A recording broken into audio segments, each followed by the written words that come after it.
just thought I'd give you a little bit of an update on how training's been going, what my plans are for the future, and the differences in what I was doing beforehand for the Commonwealth Games, what I've been doing since, and how I've developed and found it in the meantime.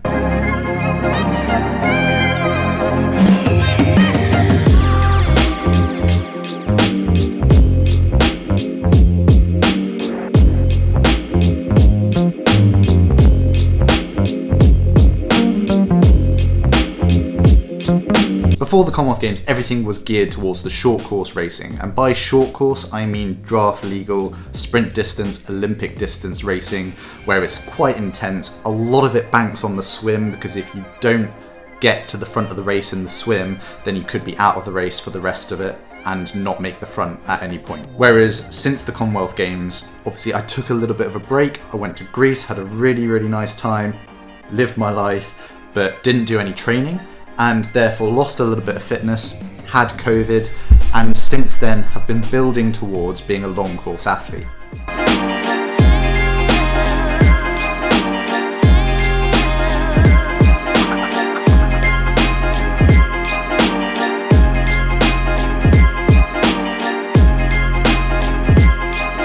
What has this meant for training, and what have I been doing in that training period? So for 4 weeks, I've been building my training volume up and been doing quite a high volume in order to get ready and fit again for the next race, which is going to be in Dresden, a 70.3 Ironman branded event. So what I've been trying to do is just essentially condition myself for that longer race.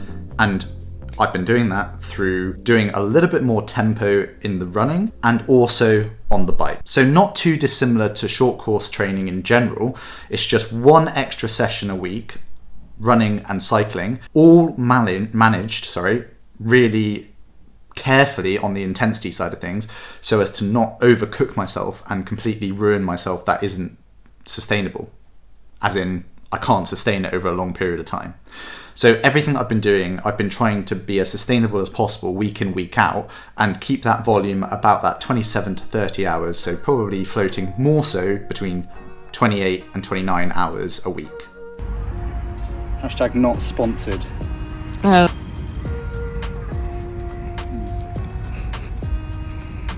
Nice. As far as high carb energy stuff goes, yeah, it is actually. Well done, precision hydration. Sounds good. This doesn't look like race pace. Now, it's important to say that the only reason that I can do that sort of volume is because I've been doing a fair bit of volume for the past 3 to 4 years. I think on average it's about 23 hours throughout the year. That's taking into consideration a break and also race weeks. So it's not 23 hours every single week. A lot of the time it's about 27, 28 hours.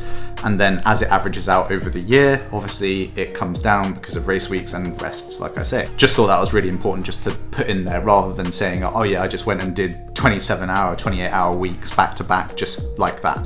It doesn't work like that. I'm able to do it because of the previous training that I've done over the past 3 to 4 years, not just the past 3 to 4 weeks or months.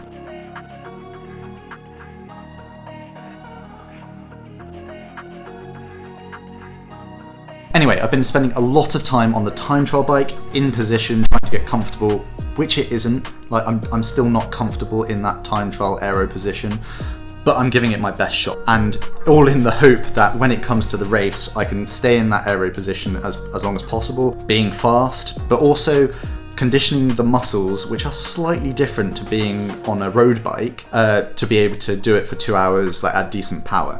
And I think I'm at a decent power level now. I think my 70.3 power number is about 310 watts, maybe. Again, that means very little if you can't actually put it down in terms of the speed. So I could be losing loads of speed at that power. But yeah, that's the aim, is to be about that 310 watts as fast as possible.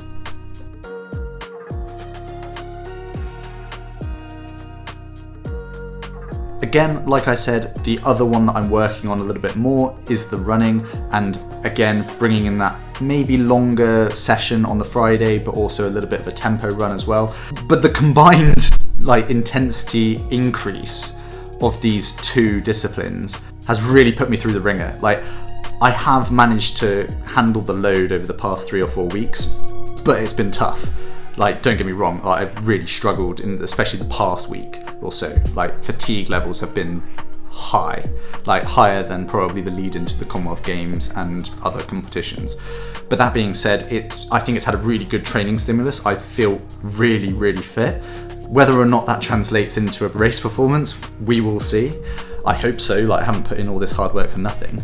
But at the end of the day, like, I've done what I can in the 4 weeks that I thought would take me to get back to fitness after the Commonwealth Games to be in the best shape possible to deliver a performance. Again, we will see what that translates to.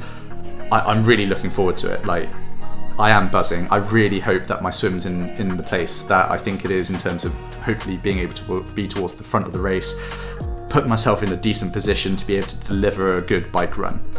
We'll see. But yeah, that's the aim, and hopefully it comes to fruition. But yeah, who knows?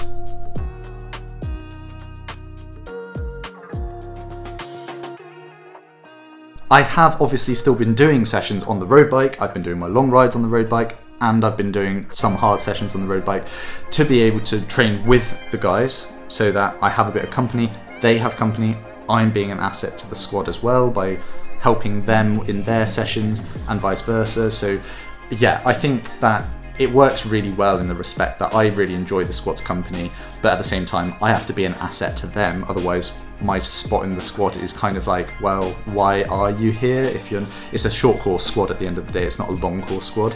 So I need to be an asset to them so that I can remain and like train with them so that they get the benefits of me being relatively strong on the bike, hopefully, and maybe in the pool, and then I can have the benefits of the social setting and also the facilities and group environment and the coaching, of course. So I mean, I would be a bit lost without a coach myself. So I'm very grateful for that, as well as obviously the company. So yeah, here we go. It's 70.3 Dresden. I will hopefully officially be an Ironman in that respect, doing the Ironman branded event. And yeah, I'm looking forward to it. The bike's all rigged up. I've put some new tyres on, so 28mm tubeless. Hopefully won't get a puncture, and if I do, hopefully I can still get to the end of the bike stint. That's the thinking of that. And then my plans after that is Outlaw X, so that's 1 week after Dresden, and then 3 weeks after that, 70.3 Cascais, Portugal, another Ironman branded event. The idea of all of these is my ultimate goal for next year, maybe, if I'm good enough. Like, we'll see pretty quickly whether or not I'm in the shape to be able to do it, but the ultimate goal being 70.3 Worlds, whether that be next year or the year after. I'm aiming for next year, but again, there's a load of very, very good people that are targeting the same thing, so we'll see how it goes, but that's the aim at the moment.